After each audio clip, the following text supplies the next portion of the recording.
YouTube, Pewsily here. I have had many requests recently for a ban list prediction because my past like two or three have been really close. So why not? It's not far away. Well, a few weeks away now. So ban list prediction, yay!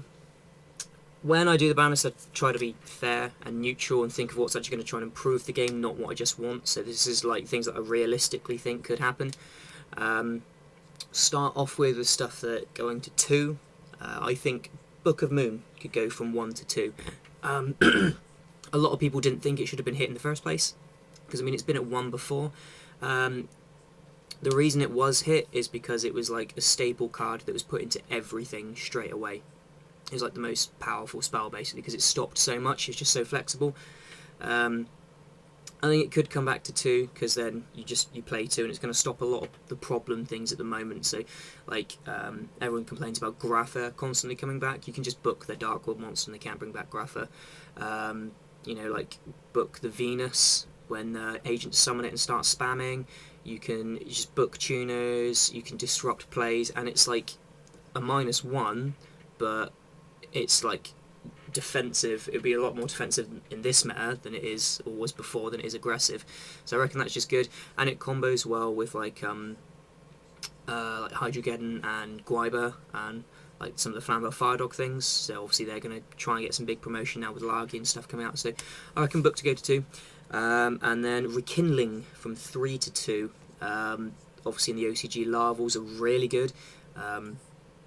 Just because they're tender, man, they can fill up their grave just from 1 card. So, opening with a Rekindling and like the is it Heatwave Transmission Field? Opening with that, you can swarm the field straight off, and it's hideous. The thing is, Larvals aren't amazing, but I've wanted Rekindling to get hit for a long time. It's like a potential +4 with no cost and no restriction. I mean, if it had something like a once per turn, then maybe, but it doesn't.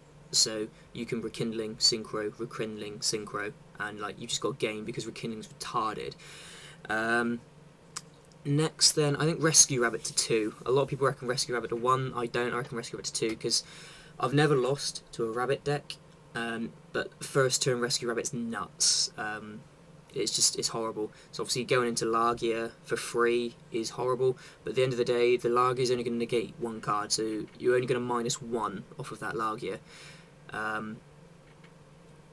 It's not really much else to say. The Rescue Rabbit I'm putting to 2 just to try and prevent first turn Rescue Rabbit nuttiness straight off the gun. So it was like the same reason as putting Royal Tribute to 2, because it's a horrible card, but obviously Gravekeepers need it. So you want to try and keep the Rabbit decks going, because obviously Konami's trying to push Exceed, so that's one way to do it, to keep the Rescue Rabbit there. But Rescue Rabbit 2 just prevents it first turn a lot more often, so they're going to have to rely on the Tour Guide into Sangan, into Rescue Rabbit, so it gives you time at least.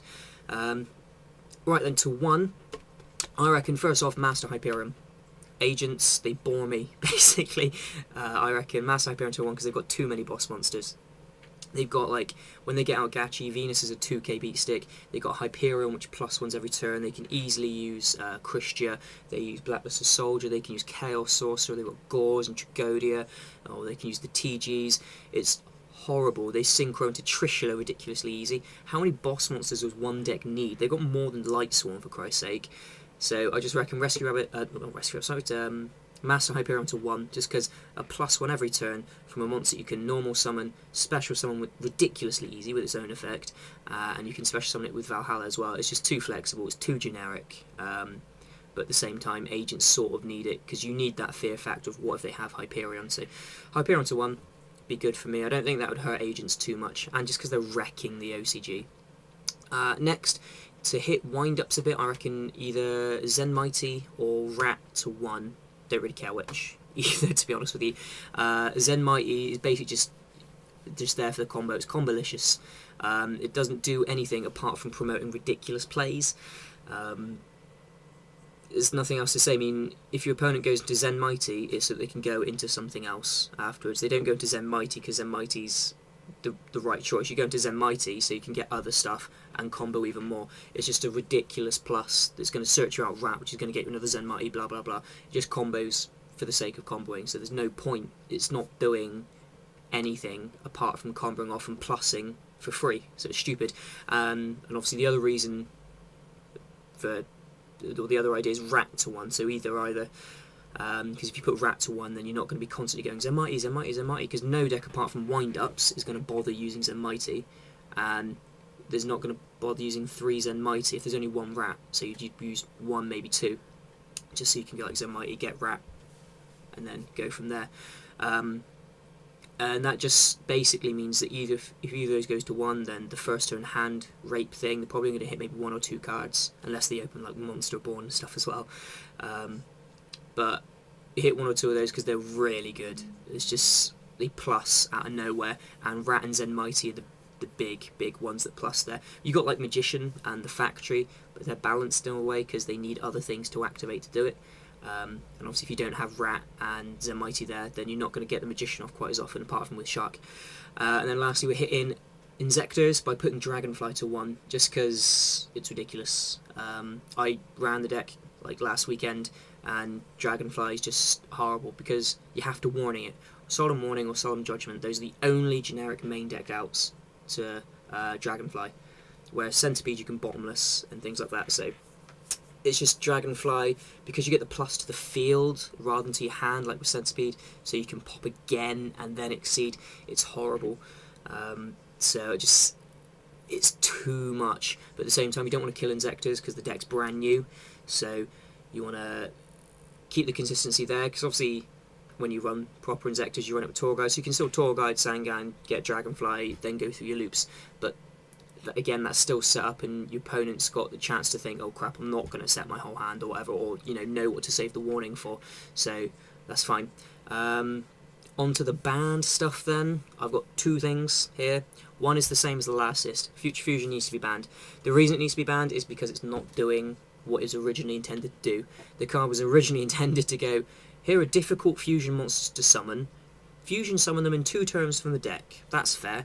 It's not anymore. It's basically dragons go dump 5 dragons, or heroes go dump whatever you want, anything you need, and then remove them with Miracle Fusion.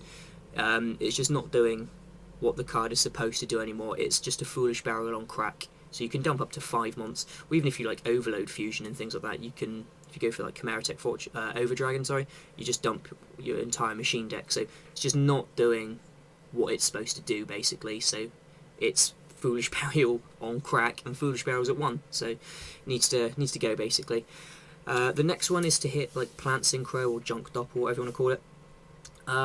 Obviously the major cards there, the Plant Engine, so you're going to hit that, and I reckon Dandelion or Lone Fire need to be banned. Either one, not both, just one of them.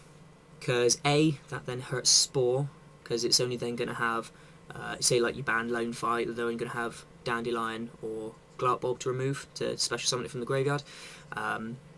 So it means that there's going to be less like Trishula plays and things like that, because they always bring it out as level 4 and it's just annoying, so there's going to be less of that crap happening with Spore. But it also means that there's going to promote less just reckless milling. So like before, they put Dandelion from 2 to 1. It's because like you could just mill whatever you want and plus off of a mill from like a Raikou, which you've already plussed from, and then plus by playing Avarice as well.